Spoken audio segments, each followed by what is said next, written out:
Start talking so I can find Amanda.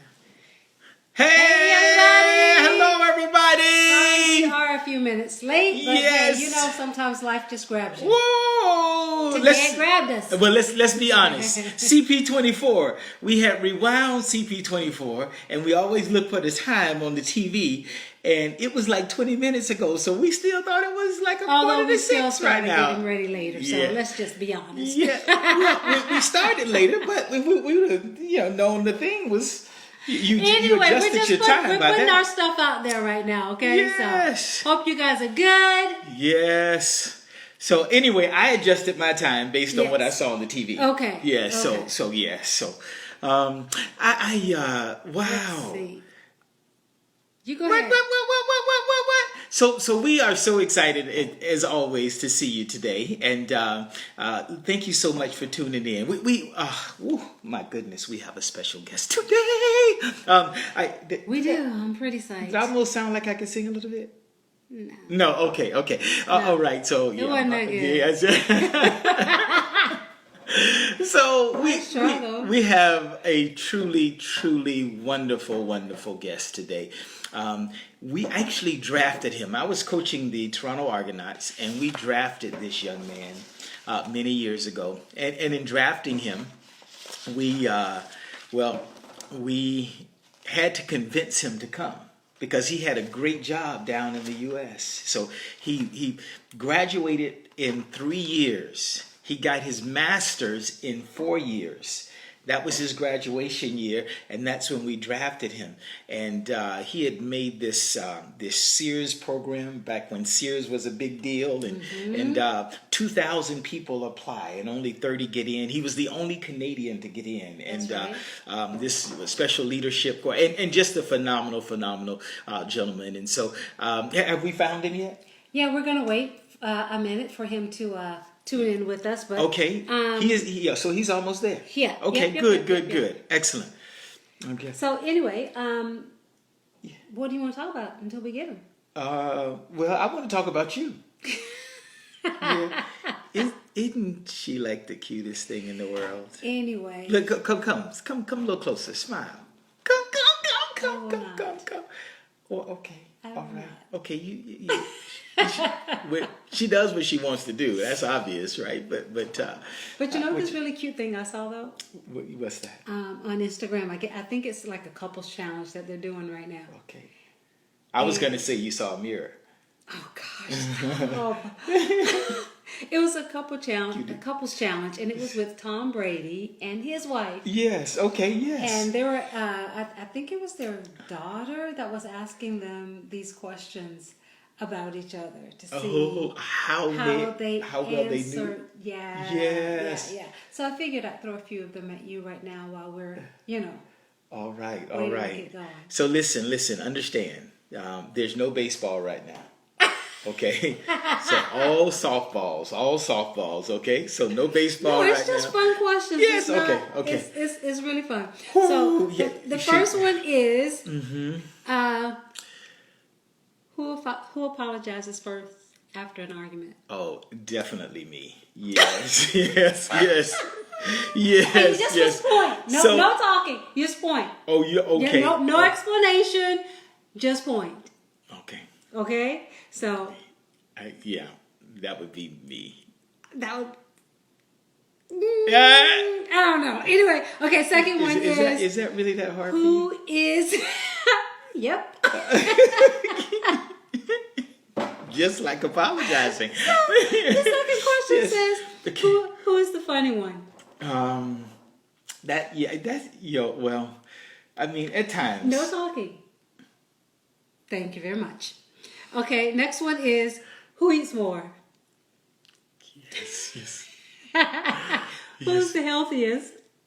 Yes, no doubt, no. Who's more patient?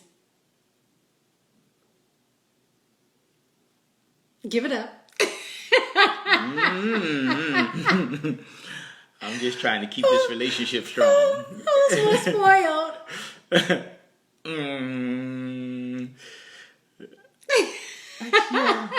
That's a tie. I spoil you. You do. Yeah. You do. Yeah. Okay. The next one says, Who said I love you first? Oh, definitely. Yes. Who's the better singer?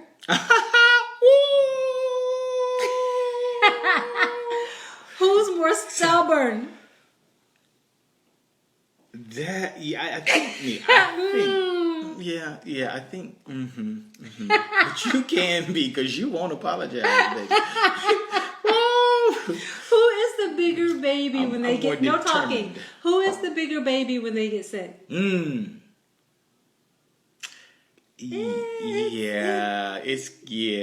okay, kind of okay, yes, okay. Who drives better? I'll give you that. She doesn't drive, guys. We drive 12 hours. I'm behind the wheel the whole time. Who's more annoying? It's because we're saving the best for last. No talking. Who's more annoying when they're hungry? Who works out more? Who requires more attention? Who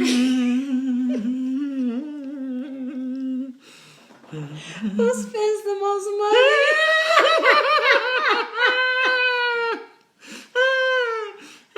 I'm sorry. Who has more clothes? I spend the most on you. Who has the most clothes? Yes. Who's never wrong? That's it. That's all the questions. We're done. Okay. Wow. I just thought that was cute and I wanted to do it. So there you go. That was cute. Yes, and I'm not bleeding a lot. Okay, so we need to find Orlando because we are ready to get started and we want to this guy is amazing. So yes. Let's see if he has chimed in so that we can get him on. Yes. Orlando, if you're there, I don't see your handle popping up. Let's see. I think he's waiting for us. So 1 second. You can talk, babe, and keep everybody company while I get him on. Okay, good stuff. Yes. Give him one of your good poems or something. So Orlando is there. Yep. It's official. Boom, there he is. There he is. Yes. Okay, our special guest Hercules. Yes. My tickles. There he is. my painting partner, my art partner.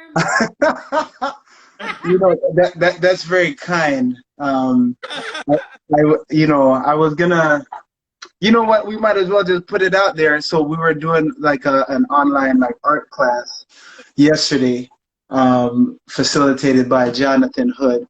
And as we were doing that, we both drew an apple, and my apple was a bit challenged.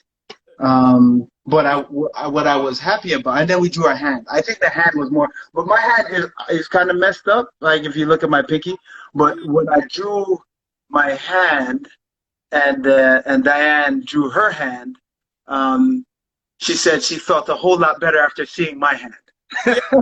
So that should tell you something. I appreciate you. I was glad I could contribute somehow, whether it was in the form of comic relief or inspiration. Hey man, you were in the same boat. I feel your pain. Oh, I do.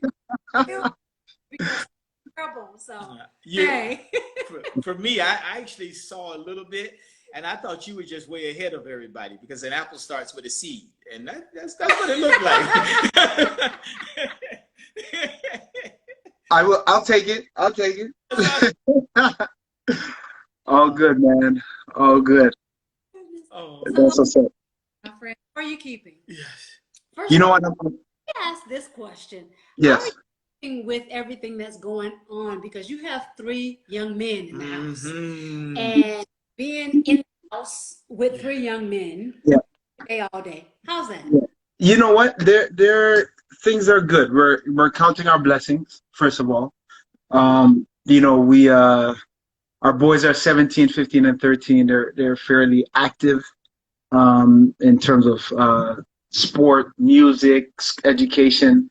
So it's we're modifying schedules because it's so important to have routine, which we've been like finding routine in the midst of everything.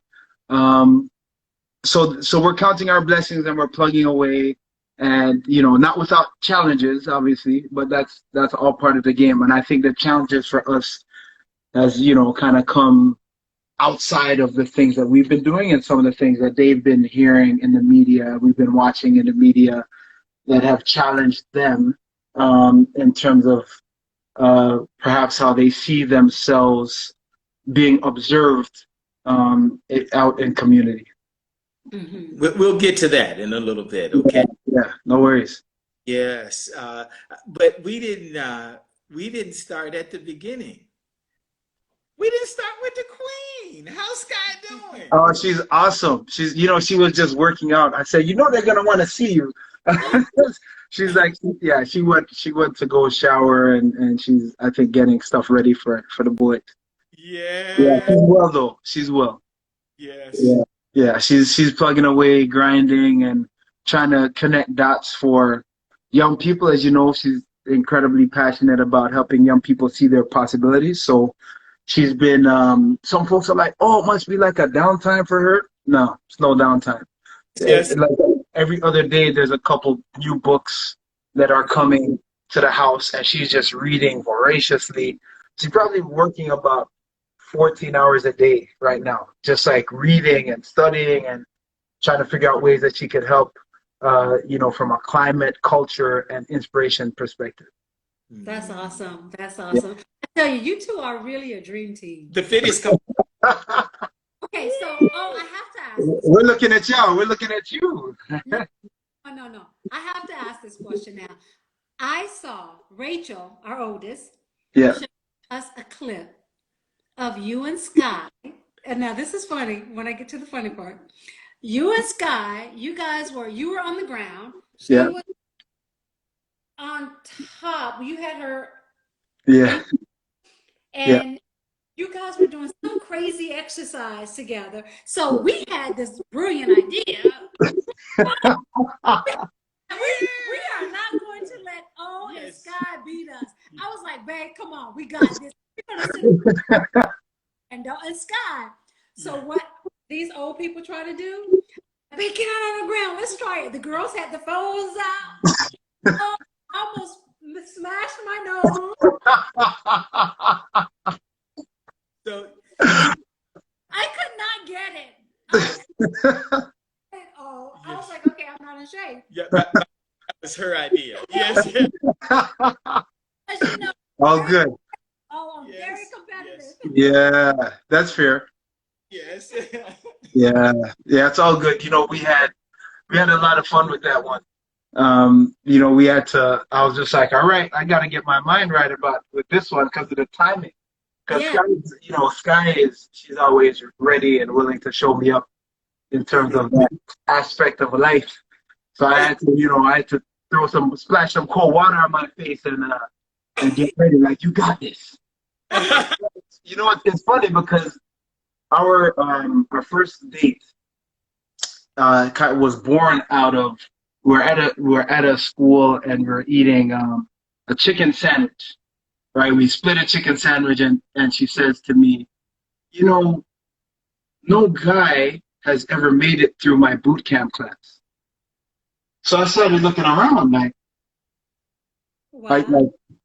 It sounds like a gauntlet that's been thrown. That sounds like a challenge. I mean, it sounds like you're looking at me as though I'm just some guy off the street. Like, what time is the class? Where is the class? So here's the deal. I went to the class, right? And I remember we were doing these side kicks. So you have your leg up in the air and you're like kicking to the side. And Diane, my leg was about to fall off. Like my muscle, it was so fatigued, and I had to summon strength from my ancestors, right? Because I was like, because I'm competitive too. I'm like, I'm not stopping. She said, no, guy, I'm not about to come up in here and fall out like that.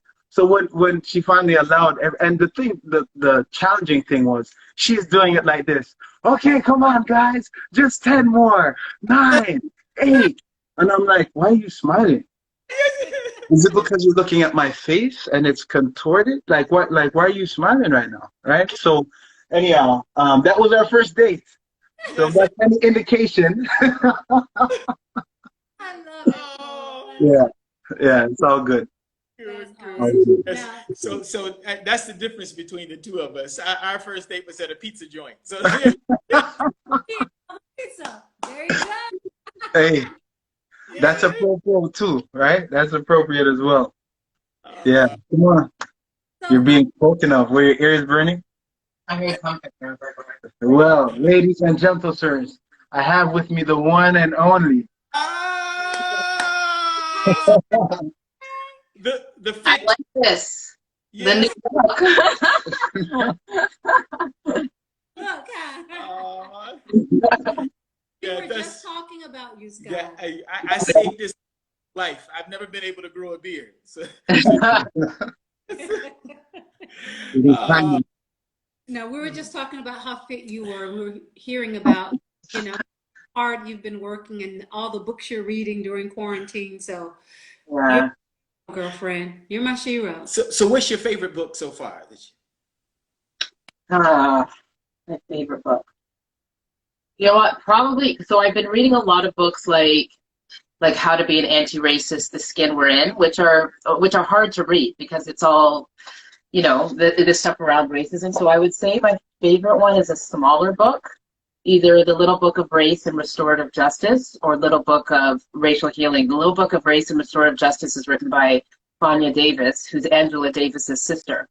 Okay. And so she started the Oakland, California restorative practices work in the school board. But what I liked is that both of those books talk about the challenges with racism in our system, but through a healing lens as well. So it talks about, there's still hope. And even Fanya's story, she talks about, being a social activist and the challenges that her and her sister had gone through and what she had to fight for. But she said she got to a place where she refers to it as a warrior healer.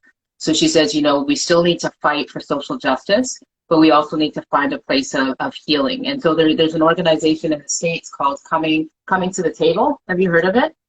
No.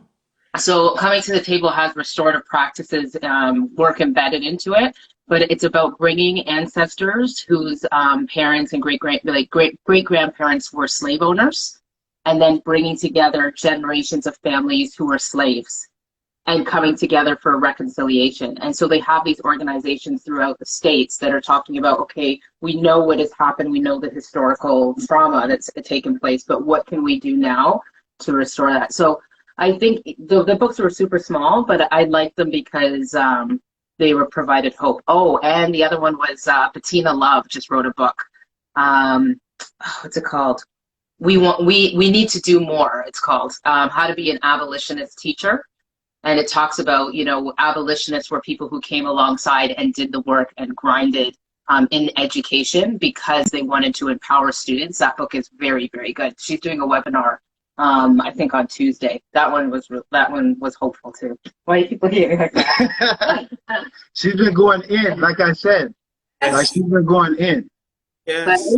it's been, I'm really struggling right now because I was hopeful that I could do some work within our school board that could do some meaningful work, especially for Black students, because the Peel Board has been, targeted for, the racist practices that they're doing for our Black students. And there's just so much red tape and like politics in it. Like I'm really struggling with that. So I'm probably just going to go back into the school, but I'm leaving the Roy. I'll be going to an alternative school, which is in Brampton, but it will be as a head of climate and community engagement.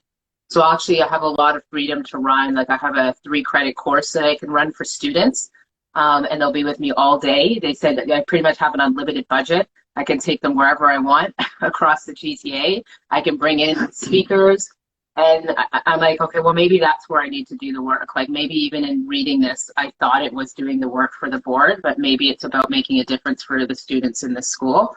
and using them and their voice. So I'm just kind of wrapping my head around it because I'm discouraged a little bit, and with all this other stuff that's going on, it's hard. But I've had some pretty intense conversations with people, and I didn't back down, and I don't care. I didn't say, I wasn't obviously rude, but I'm just like, you know what? When it comes to politics or kids, I'm not choosing politics. So if that's the road that you want to take, that's fine. I'll respect that's what you want to do, but I can't, in good faith, continue down this path if I don't think it's going to be in the best interest for kids. So. Good for you. You were made for this. You were made for this. 100%, man. Yeah.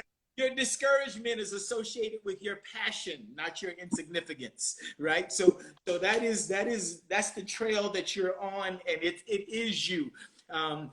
You are the very embodiment of that. And so I'm so glad that you have this opportunity rather than something else, because you get to interact with those who feel most compromised, right? Yeah. And who are in situations where they're already close to the line. And so I think the highest need is where you ought to be. And so those people were set up there so you wouldn't take that other job. You're supposed to be right where you are. Yeah. She's such a gift, man. Like, her commitment and passion for young people. Like, I'd be like, hey, babe, you want to watch a movie? And she's just reading. Right? Hey, I just want to cuddle. And she'd be like, let me finish my book. Right? So it's good because I appreciate that level of commitment. Right? Because and her perspective has galvanized that for her in terms of the years, teaching at the youth. Yeah, so it's we're continuing to count our blessings, and as she figures out how best to serve. I mean, and I love the students. Like, I'm like, when I hear about teachers not connecting with their students, it almost frustrates me. I'm like, how can you not want to know about their life and find out more? Like, some of the kids, even at the Roy, they were like, they're telling me about their rap videos, and I would go home on YouTube and then come back and be singing their song, and they'd be like this, I'd be like, hey, I like that one. Let me try a few rhymes, right? And they'd be like, no. But like, those are the things that I love. Like, I love to connect with the kids that way. And losing two of the students this past year to gun violence that I was really close with. I think it's still taking a toll on me, because, it's hard, and I never really got closure. I had a chance to kind of reach out to one mom indirectly, but, I never was able to talk to their parents and tell them what an amazing experience I had getting to know them. And I'm sure a lot of what they heard were negative things, and what I saw was just these wonderful young men. In fact, the one I introduced to Lecrae and his music, and he became a huge fan. He was a hip hop artist, but he would every day he would ask and sit by the stereo in the gym and ask for me to play "I'll Find You," Lecrae and Tori Kelly, and he would just sit there and listen to that song every single day. I bought the book for him to read, and he read his autobiography and everything. So those things were really meaningful to me, and losing the kids to gun violence. I'm just like, I can't afford to see these kids, fall through the cracks, right? So any opportunity I have to teach and work with the kids or work with educators, whatever it is, it's about doing what we can to support these young people and empower them and realize how important and valuable they are, right? So. Wow, that's special. Wow. I'm not often speechless, but the love and compassion you have is where it's supposed to start. And we think it starts in the head, and it actually starts in the heart, right? And so as we teach and try to reach young people, especially, that effort is supposed to start in the heart. And many very talented teachers don't engage youth because the youth can't feel them, right? And so it's a tough job, and we salute teachers, and but we do want to encourage, uh, our teachers and those in the school system to care, because young people don't care how much you know until they know how much you care. So Yeah. let me, both of you, Skye, you're talking about the school system and being in the schools, and these two young men that with gun violence. You and you said earlier that you have three young men. Okay, so with what's happening right now, especially in the U.S., with the gun violence and the police brutality that we're seeing, what are you saying to your sons in lieu of trying to keep them safe when they're out and when you're not with them? Yeah. What are you saying to them? I mean, I think even from what happened with Orlando, I think they have it ingrained in them. They know. I think they're pretty aware, especially now that Dante's driving. I think for me, personally, that makes me more nervous. But as soon as he got his license, the first thing he said to me was, "Mom, where's the insurance? I don't want to have to reach into the glove compartment to get it. I need to have it accessible in case I get pulled over." That was the very first thing he said after he got his license. And yeah, it was hard. It was hard to hear that, but I mean, it was good that he was aware of that. And I think both of us would agree, like, we don't want to get them to a place of fearing it, but we also want them to know that as Black men, they will be treated differently. And unfortunately, that's not the way we would like it to be, but that's just the encounter that could happen. And I mean, Dante playing lacrosse, I mean, he's already had some things that have happened with lacrosse and playing a predominantly white sport. So he's aware kind of that as well. I think that's why he was so excited to go to Ohio State, because there are already some other Black players that are coming in his year.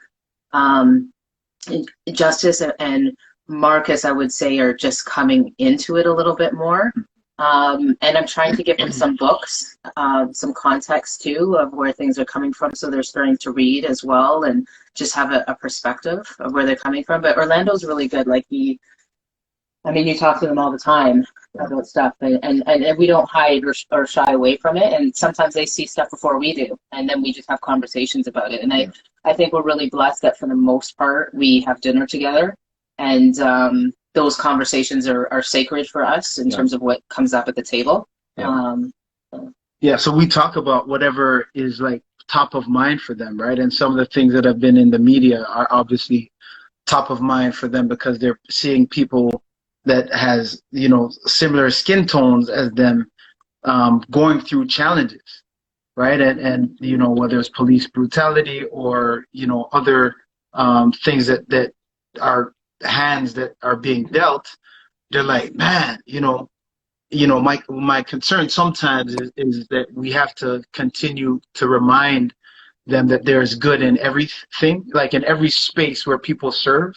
There are folks that are there for the right reasons. And usually the reason why people signed up, whether that's to serve and to really protect or to build into other people or for power, whatever the reasons are, they usually tend to show up in interactions that they have with others, right? And I say that because even some of the folks that some of the guys that I played football with are officers, and some of them are amazing officers, and most of them are phenomenal, and they signed up because of community, but they have also shared that not everybody signed up for the same reason, right? So we try to help our boys understand to respect everyone and to treat people as people. See people first, because it's a person that's serving in the capacity of police officer or capacity of educator or physician, etc. So see them first as people. And then secondly, be aware, because there's sometimes some cues, there's sometimes some things that are unspoken that will also give you insight as to where they are in that moment. And your ability to discern where they are in that moment could be the difference between you making it back home or not. And, right? and I mean, Orlando, you're really good. Like, I would say most places that we go and he's with the boys, he has them trained with street sense, watch the doors, where are you, don't turn your back in certain situations. Just like common street safety things that you have those ongoing conversations with them. Yeah. So, like, and Dante's referred to it a lot, like if he goes to the store, he tries to be careful about making sure that he's polite, and he says please and thank you, and all of the boys have learned to do that. And I think they understand more so even now as they're getting older why that's so important. Yeah. It's almost having to prove that you're okay, even though that you shouldn't have to. Yeah. And I mean, my parents have been really good with me. Like, my mom is so like, you know what, you have to just pray and trust God that he will protect them. Like, you can't live this life of fear. You have to just pray about it and give it to God, and he will direct. And, my dad's taking Dante in particular out regularly as well, and just preparing him for university and what that's going to look like for him as a Black athlete, and making sure he's prioritizing things. So they've had some one-on-one conversations about it too, that I'm sure he'll do with Justice and Marcus as they get to that point as well. So those conversations are really important too. Mm-hmm. So there's an elephant in the room, and so I don't. Everybody know Orlando's story, so I don't know if you feel comfortable sharing a little bit, or we can maybe continue to speak on the topic.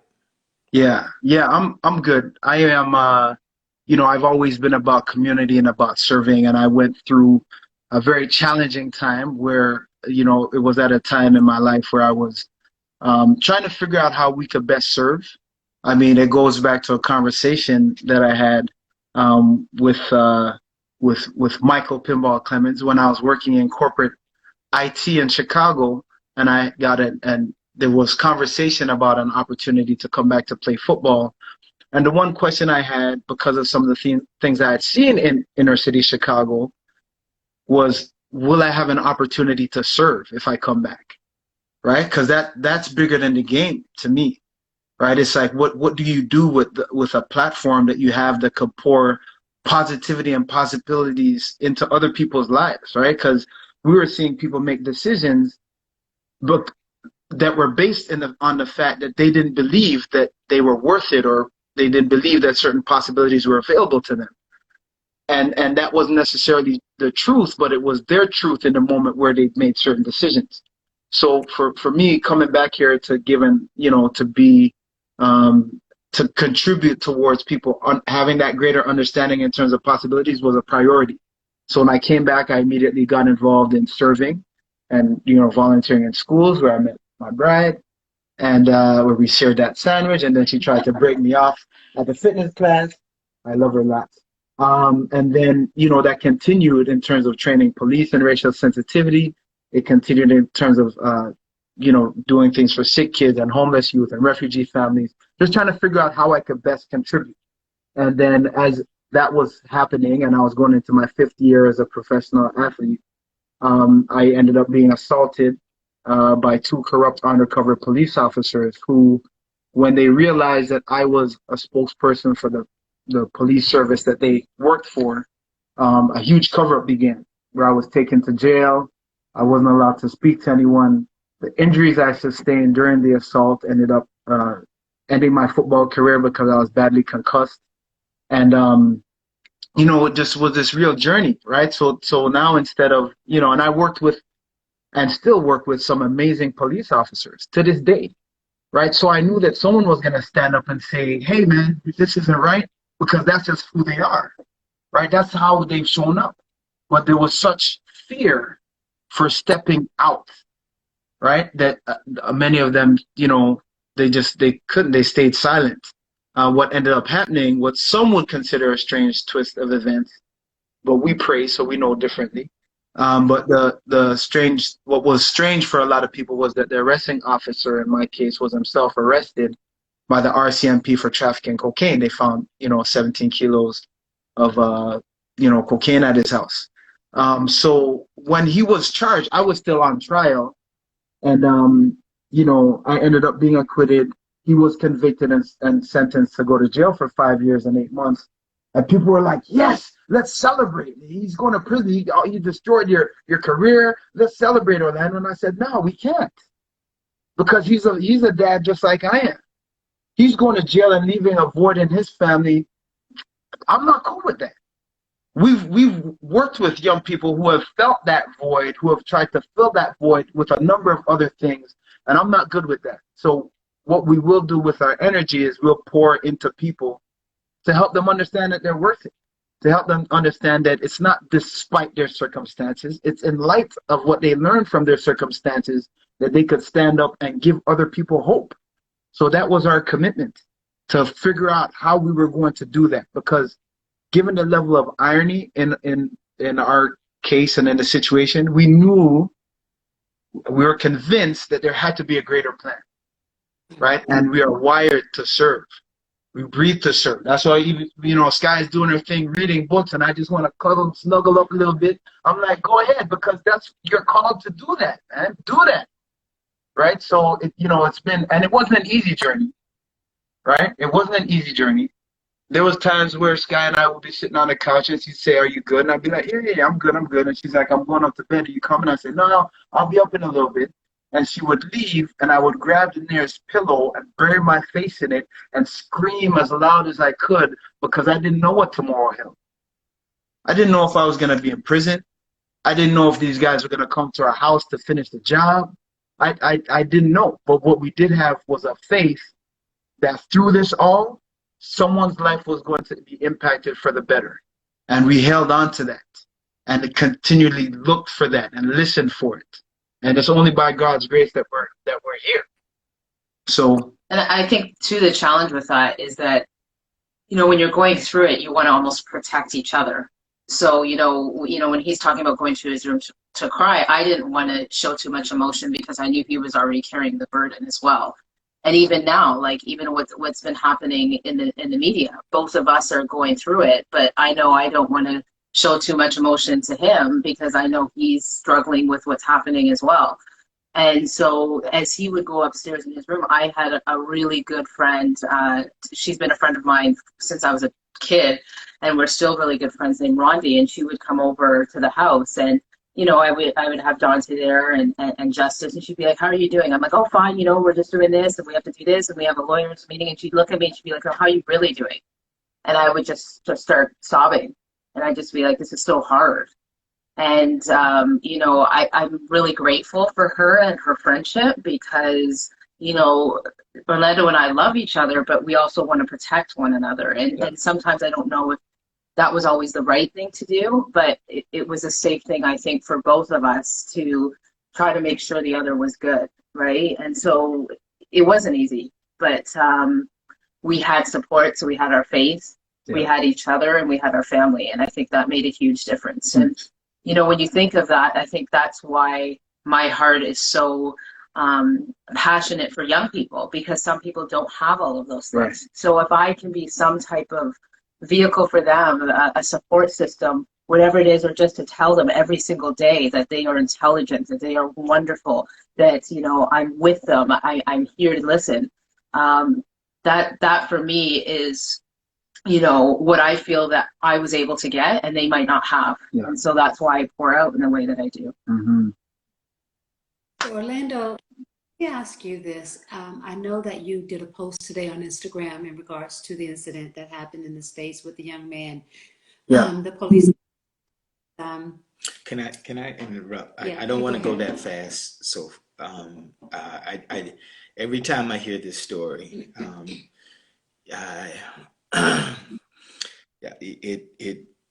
it reminds me of what humanity can be. Yeah. I've never had a player, right, call me up and say, "Hey, listen, in order to come play for you, you're gonna have to take me with you, right, when you're going out to serve, because that's what I'm made for." I've had guys say, "You're gonna have to pay me a bunch of money." Right? I've heard guys that I say, "I've got to start," right? Yeah. Never heard anyone call me and say, "In order for me to come play, I have to serve." And then the day after, when I saw your face and saw what had happened, and it makes you feel so powerless. Yeah. How can this be done? Right? How can this happen and there are no repercussions? And how long did the trial process go? How long from? Well, from start, so there was the criminal trial that went just, so I was charged with assaulting a police officer as part of the way that they were covering up, and possession of a controlled substance. And so there was the criminal portion, and then once I was acquitted, we filed a civil lawsuit. All in all, it took about 5.5 years. Wow. So this load you carry for 5.5 years, and that at the end of it all, when the officer is charged, you say, I can't celebrate because someone lost a father, right? You know, for those who are on today, this is what we are capable of, right? When we don't think of self first, right? When we think of others first, when we truly have a team and community feel and capacity, the ability still to respect police officers, right? And say that the vast majority are doing what they're supposed to do, right? And I wanted to make sure that we didn't go through too fast through that, because there are so many lessons for us, because so many of us feel done wrong, right? Feel that the system is rigged against us. And that may be true, right? But the reality is love does conquer all, right? And if we can love through it, we can live through it. Yeah, yeah, we definitely agree. When I wrote a letter, and again, like, for everybody it's different, right? Everyone's journey is different. Even for us, when I remember writing the letter, I wrote a letter because in court I couldn't speak, right? I couldn't voice how I was feeling. So I was at a workshop that was supposed to be about business and marketing, and they're like, who do you need to forgive so that you can unleash your potential? And I'm like, forgive? I don't need to forgive anyone. When did they get into like the social media stuff? And then I saw a lady beside me. She's like, man, I haven't talked to my brother in 10 years because of something that he said. And I was like, man, 10 years? That's crazy. And then I thought, well, what would I say if I could actually speak in court? Like, what would I articulate to the officers who were coming in and looking at me with these angry eyes and then lying on the stand? Like, what would I say to them? And that's what I set out to write.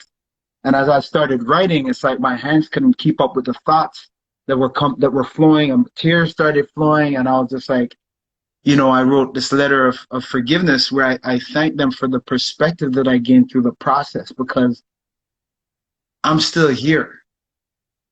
I still, I'm blessed to be able to hug our boys, to be able to hug Skye, right? To be able to talk about how we're going to make a difference on this planet with what we have and what we've been given in terms of a hand or hands that we've been dealt. And there are a lot of folks who go through similar things to what I experienced who are no longer with us, right? And and they're like, I feel like we're all purposed, right? And my life was spared. And there was this moment when I was watching Mr. George and that whole situation in Minneapolis, and there was a moment where people were pleading, people were begging for his life. Please, just get off of him. And there's this moment where, like, there was I feel like an opportunity for humanity to rise up, like the humanity within a human being to say, you know what? This is another human being. Yeah. And it didn't happen. That humanity, it was denied in that moment.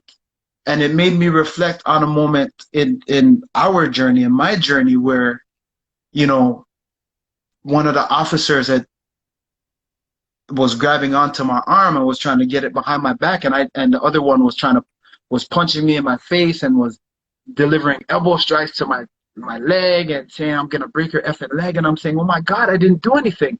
And when I pulled my arm and the officer stumbled, he then put his hand on his pistol and he turned to his partner and he said, I'm gonna shoot him in the head, I swear to God. And in that moment, I'm telling you, God or the universe or whatever intervened. Because it was the same opportunity for humanity to step into that moment. And in my situation, it did. But in many others, it didn't. Yeah. And it's painful to watch. Because that was me. I feel like that's me on the ground. And, you know, yeah. So it's been a little heavy for us, you know. But it also further underscores the importance for the work that we do, right? And for us, like Skye was saying, to maybe we're going to be the only place where somebody hears, I care about you. You belong. Your voice matters. Maybe it only comes from her lips or your lips or my lips or our kids' lips. Well, let's approach each day like that is the expectation. Because one day it will be. And I'm telling you, for Skye, it already has been. Orlando, if there was one thing that you could say to the George family or some of these other families that have gone through situations like yours, to encourage them, not just to encourage them, but to get them to a point of forgiveness. Because, you're special. There are not a lot of people like you that could do and say what you did and said to those officers and have a pure heart of forgiveness. There's not many like you. Is there something you could say to them that could help them to get to that place? That peace. For us, it was scriptures, you know, Isaiah 40 verse 31 or Psalms 37, drawing on strength that's greater than your own. You know, Skye talked about having a support system, or maybe being that support system, right? And having people, being okay with people rallying around you. And in all of that, though, like, feel what you feel, right? Because everybody's healing journey is different. But we don't have to stay there. And we could commit ourselves to the promise that Mr. George's life will not be in vain. It will not be in vain. And his legacy will be lived out through our actions. As difficult as they may be sometimes, you know, to show love, to embrace other people, to do what we can to shift the needle on what's happening within systems so that our children's children or their children, whether that's 3, 4, 5, 6, or 7 generations from now, don't have to experience this.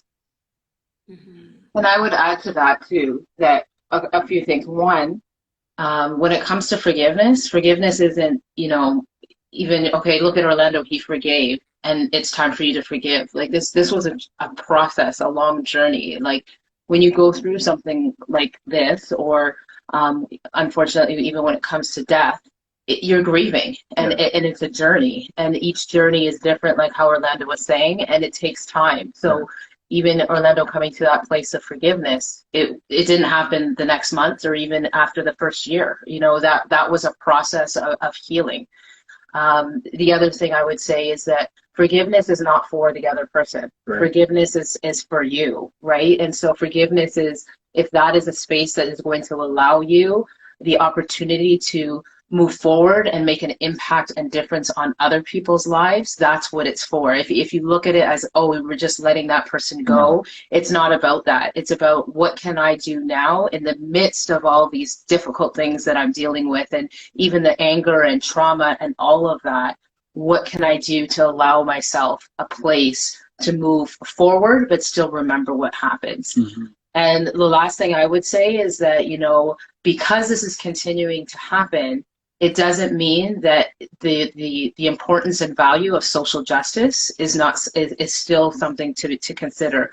So whether that means you join a group that is going to be empowering on that end, or you find some way to try to find some level of peace through justice. I think that forgiveness doesn't mean that it has to be passive or that you don't have to step back and not do anything about it. So like I had said at the beginning, it's a warrior healer, right? The warrior part is the social justice side. We won't stand for this. So what does that mean? Whether it's posting things, joining a community group, doing those types of things, but your healing is the forgiveness side of it. How do we move forward so that I can come to a place of reconciliation, whether or not they do? So, and just to add to that, it's not, the forgiveness isn't contingent upon their taking some type of action, because it is freeing for you. It's difficult and improbable for you to be present and be able to be there for those that you care about, those that you love, and those that love and care about you when you're stuck on what's happened, right? It's a process to get there. And for us, one of the keys was understanding that it was bigger than us. This whole thing was bigger than us. And when that was apparent, it was like, oh my goodness, we have to get through this so that we could give hope to those who feel like they have no reason to have hope. And I think that, if you listen to what Skye has been talking about in terms of how she shows up for other educators and for kids, that's how we've chosen to serve and to live. And I mean, there was a time, one of the kids, when there was one of the shootings, a couple of the other guys where I was teaching were quite upset. And, you're in a space where there's no physical contact. You can't really console the young students, which was really hard for me. And I remember going to a space with another teacher, and these two boys were clearly really upset. And this teacher was just phenomenal and just sat there and let them just not have to do any work, but just be there and kind of think through the tragedy that happened. And both of us just started crying and saying how sorry we were. And I think it broke through and made such an impact on those students, because they were like, wow, like, you really understand, like, you really are feeling this with us. And the next day they came in and they're like, Miss Bowen was just trying to make us cry, wasn't she? She was trying to make us cry. But I've come to a place too, through all of this tragedy and even through forgiveness, that I feel like I can be more real with students. Yep. I'm not afraid to show those emotions, or to say, I'm having a hard time today too, yep. Right? And to be in that moment with them and understand that, right? And I think that is a gift and a blessing that came through a tragedy for us, yeah. Right? Is that level of empathy, yeah. That significantly increased as a result of the experience. Well, listen, our time is going to run out in 2 to 3 minutes. And so I'm not going to, we're going to thank everybody that came and visit with us today. We appreciate you, but I want you to talk us all the way out. It won't be a real end, because I just want them to hear you until as long as they can, right? So what I want you to talk about now is about your foundation, what you do, your charity, and tell people, start out with where they can go to help you. Because you have 2 minutes, guys. That's right. So you can go to the Pinball Foundation, and we will get it to them. We work with them. We do help support them, but you let them know all the details you can. onevoiceoneteam.org. If you go to that website, you'll see some of the work that we do with young people. The same things that we've been talking about in terms of pouring out hope in an effort to help them uncover their gifts, their talents, and the ways that they can contribute and be game changers for others. That's what we do. So we, from assemblies to workshops to summer camps, we do, and to service activities, which are a key component. It's all about how we can equip them to serve and to pour positivity into other people's lives. We build houses with them, feed homeless, plant trees, and the whole 9 yards. Onevoiceoneteam.org. Yes. Fantastic, Skye. I am so glad so you grateful joined for Bo, you, because yes. you are a power couple, man. We love you guys so Love much. you too. Love you too. Minutes, because we started a little bit late, right? So keep. Yeah. So we do this. Why don't we end this on an up note, Yeah. right? No, this was kind of heavy for a lot of people. So Yeah. when we started, I was asking my husband a couple. So I want to ask the two of you. You can't talk, but all I want you to do is look at each other and tell me who is what. So I think it's called the couples challenge, and I guess one of the questions was, who was the first one to say I love you? I'd say me. Yeah, it's you. Who apologizes Say that again. first after a fight? Just Uh, point. I think me. I think me. I don't know. Who is the funny one?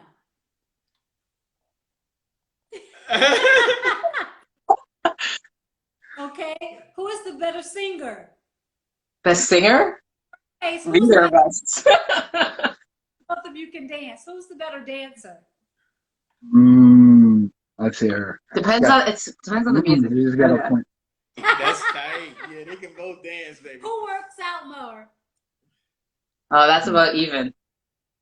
Who requires more attention? Who? What? Sorry. Requires more attention. You. We're spoiled. Who's spoiled? Who's more spoiled? Oh, me. And last but not least, who's more patient? You, yeah. That's what's up, man. It's so good. I just wanted to end it on an up note because I know Yeah. for everybody. Yes. We love you guys so much, and we so appreciate what you do and what you're doing in the community And for our youth. Who you are, what you stand for. That's what's up. Man. All right. Yes. Right back at you. We love you guys, man. Yeah, we love you. Guys, Love we you want so to thank much. everybody All right. for joining us today. Yeah. Catch us Yes. again next Thursday, 6 p.m., same time. We will have, I believe, Julie Black. Woo! will be Julie joining Black. us.